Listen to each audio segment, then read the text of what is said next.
Один из самых пагубных, мерзких и больших грехов является колдовство, сихр. И без сомнения, во многих аятах Корана и в хадисах пророка, саллаллаху алейхи вассалям, приходят угрозы в адрес тех, кто занимается этим, и по отношению к тем, кто приходит, прося помощи к колдунам. И без сомнения, колдовство, оно есть. Оно было испытанием для людей. Аллах Субхану ва Тааля отправил двух ангелов, Харута и Марута, в Вавилон. И об этом он описывает в Коране, в суре Бакара, 102 аяте. Вавилон для испытания людей, чтобы проверить, поддадутся ли они. Это испытание. Но тем не менее, колдовство имеет силу. И оно может убить, может вызвать болезни, может разлучить мужа и жену. И другие вредные последствия.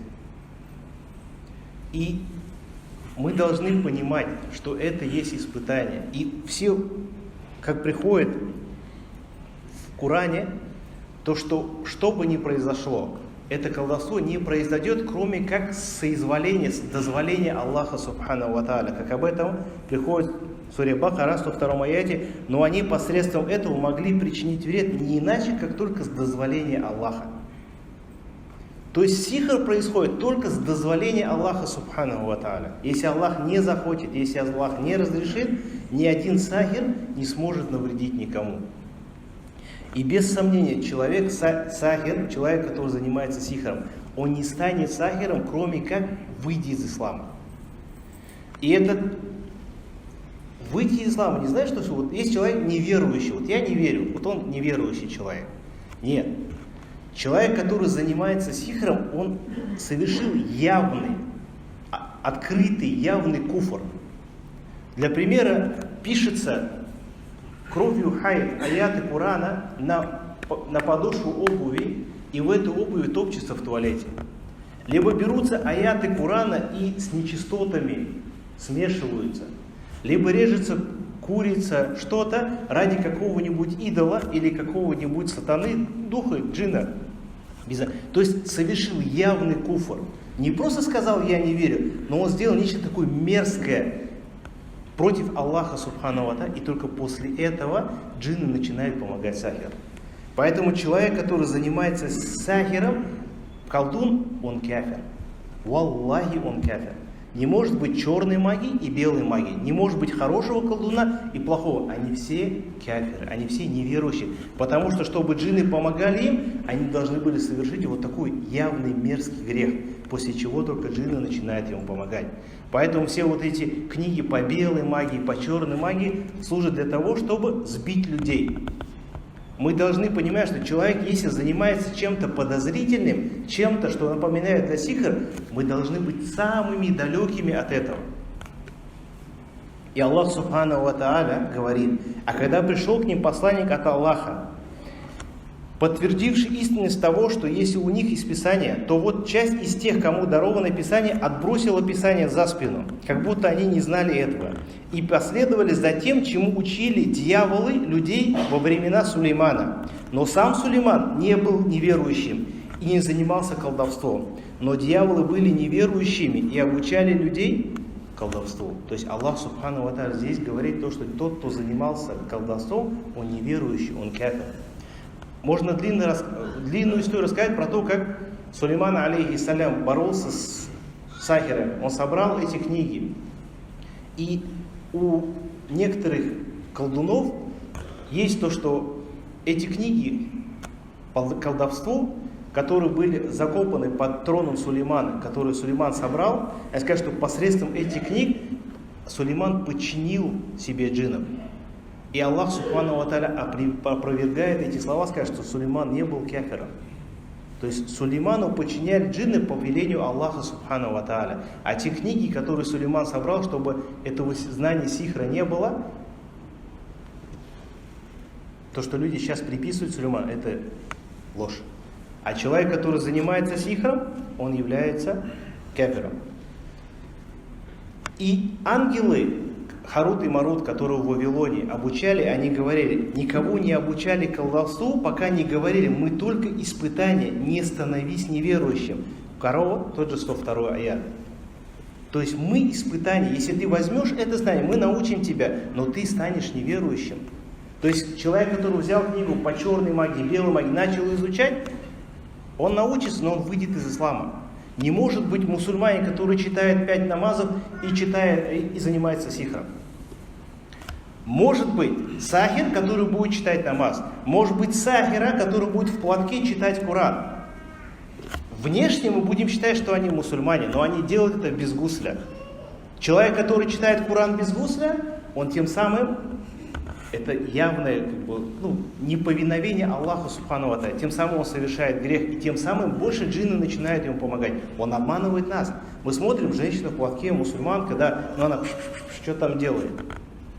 Она сахир, она колдунья. То, что это не должно нас сбивать того, что она читает намаз, то, что она мусульманка. То, что она занимается сихром, уже 100% доказательство того, что она не мусульманка. Поэтому Аллах Субхану ва Тааля обещает то, что ла юфлиху сахиру хайсу ата. Сахир, колдун, он никогда не преуспеет. Сахир никогда ничего хорошего не делает. Потому что белая магия, она что-то хорошее делает, черная магия. Нет. Любая магия, любой сихр, он только фасад, только разрушение, только что-то плохое, нечестие приносит. И Аллах Субхану ва Тааля говорит, ла юфлиху сахир. Не достигнет счастья, не достигнет успеха колдун, где бы он ни был. Даже то, что, обратите внимание, это же банально, это вот любому человеку, в татарском языке есть такое вот нурлы и нурсыз, да, вот лицо нурлы, вот, лицо человека, вот оно озарено светом.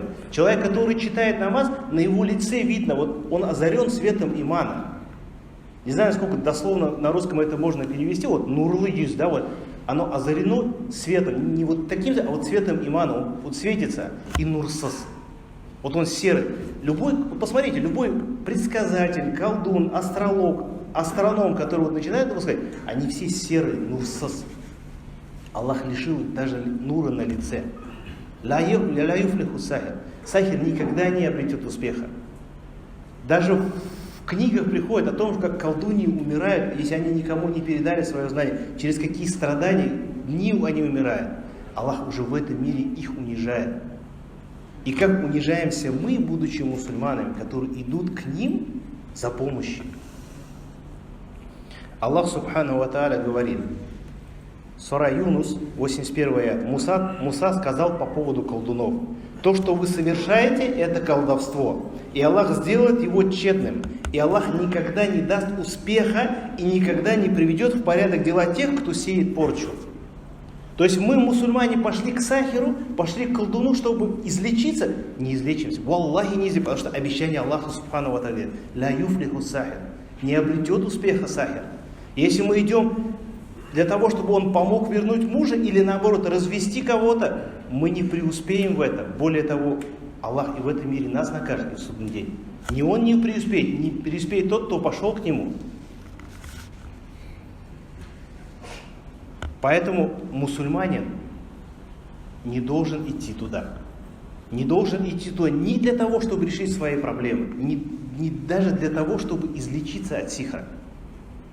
То есть я не пошел, некоторые говорят, я не занимался сихром, но вот меня сихр кильда, то есть меня кто-то там совершил сихр, я иду к другому колдуну, такому же колдуну, который также топтал аяты Курана в наджисе, также резал курицу ради какого-то идола, я, унижая свою религию, свою книгу Аллаха, своего Господа, унижая, к этому человеку прихожу и прошу у него помощи, чтобы он избавил от такого же проклятого человека. Но на сегодняшний день, как бы вот это ни читалось, не естественно, но так оно и есть. Сколько у нас колдунов в деревнях, и мусульмане, которые читают намаз, сестры, которые ходят по тан, едут туда, дабы излечиться от рака, дабы снять с глаз, дабы этого. Ну, как ученые сказали, ты идешь туда, продавая свою религию, продавая свою веру. Ты раб Господа миров. Царю дня суда. В его руках все. Все происходит по его желанию. Тебе пришел последний пророк. Тебе Аллах оказал такую милость. Тебе пришла последняя книга. Ты один из единобожников, и ты, унижая свою веру, унижая свою религию, унижая своего Господа, унижая своего пророка, свою книгу, ты приходишь к этому проклятому человеку и просишь у него, когда у тебя есть, просто попроси у Аллаха, субхану ва тааля. Ведь Аллах не оставил нас, Аллах дал нам возможность отличиться. У сахира есть признаки. Их много, но некоторые из них основные. Когда приходишь к сахиру, он спрашивает твое имя и имя твоей матери. В исламе везде имя и имя отца. У сахира или тех, кто занимается джинном, он спрашивает твое имя или имя твоей матери. Либо говорит, что ты такой-то сын такой-то матери. Это уже первый звоночек к тому, что здесь что-то ненормально. И когда ты к человеку приходишь, он может даже не спросить тебя, он тебе скажет, тебя зовут Ахмад, ты сын Марии. Ты уже должен сказать, это ненормально. Второй признак, он бормочет какие-то слова непонятные. Когда Кари читает Коран, он читает Бакару, читает аяты, ясно понятные аяты читает, чтобы излечить от сглаза сихра, это понятно. Когда он что-то себе под нос бормочет, непонятно, это еще один звоночек тому, что здесь что-то не так. Третье, колдун просит что-нибудь принести, либо твое, либо человека, кто сглажен, либо то, на кого он просит порчу. Когда совершает порчу, просит одежду, волосы, ногти. Это тоже явный признак того, что это вопрос сихра. Поэтому, если человек такие вещи видит, без сомнения человек должен быть. И пусть не, опять же повторюсь, не обманывать его то, что этот человек может читать намаз, этот человек может учился в медресе, может приходил в мечеть, может эта женщина носит платок, может она говорит бисмилля или какие-то не читает. И если это подозрительно, лучше это оставить. Аллах обещает, ла юфлиху сахир. Сахир не преуспеет, и мы без сомнения не преуспеем, последуя за ним. Поэтому мы не можем обращаться ни в соотношении, когда мы фасад делаем по отношению к кому-то, ни даже в вопросы, когда мы хотим излечиться. Тем самым, повторюсь, мы продаем свою религию. И пророк, саллаллаху алейхи вассалям, говорит, будьте далеки от 7 смертных грехов, самых пагубных грехов. Один из них является сихр. И без сомнения, Аллах субхану ва тааля не оставил своих рабов. И Аллах, одно из первых, что поможет нам излечиться, избавиться, остеречься от сихра, это верить в одного Аллаха, не предавать ему сотоварищ и просить у него. Аллах субхану ва тааля говорит, «Ида са'аля анни», и когда ты спрашиваешь обо мне, фаинна кариб, я близко, отвечая на дуа молящегося. Если у нас проблемы, совершили сихр с глаз, первое, что мы должны сделать, взять тахарат, поднять руки и попросить у Господа мира. Опять же, даже вопрос сихра. Даже если сделали сихр происходит только с соизволения Аллаха субхану ва тааля. Зачем я иду к кому-то, если я могу обратиться к Создателю? И если он не позволит, ничего не произойдет. Когда сподвижники пророка, саллаллаху алейхи вассалям, переселились в Медину, евреи сделали сихр, они сказали, мы сделали колдасу, у вас ни одного мальчика не родится. И родился Абдулла ибн Зубайр.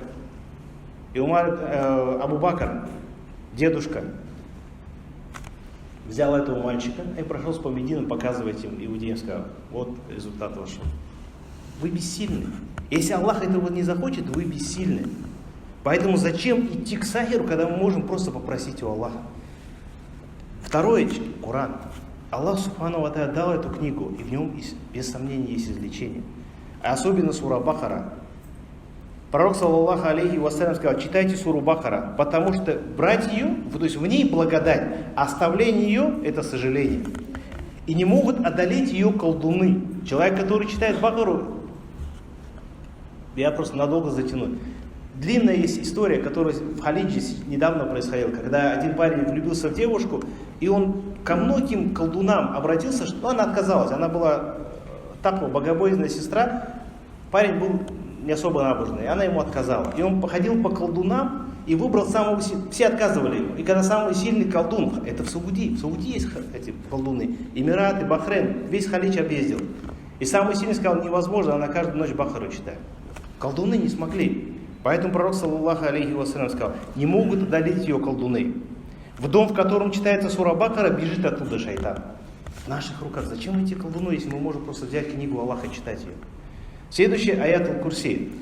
Пророк, саллаллаху алейхи вассалям, сказал: тот, кто будет читать аят аль-Курси утром, будет под защитой Аллаха весь день, до вечера. Кто прочитает вечером, под защитой Аллаха до утра. Кто ложится спать, прочитает аят аль-Курси, около него будет защитник от Аллаха до самого утра. И тебе не может приблизиться ни один шайтан.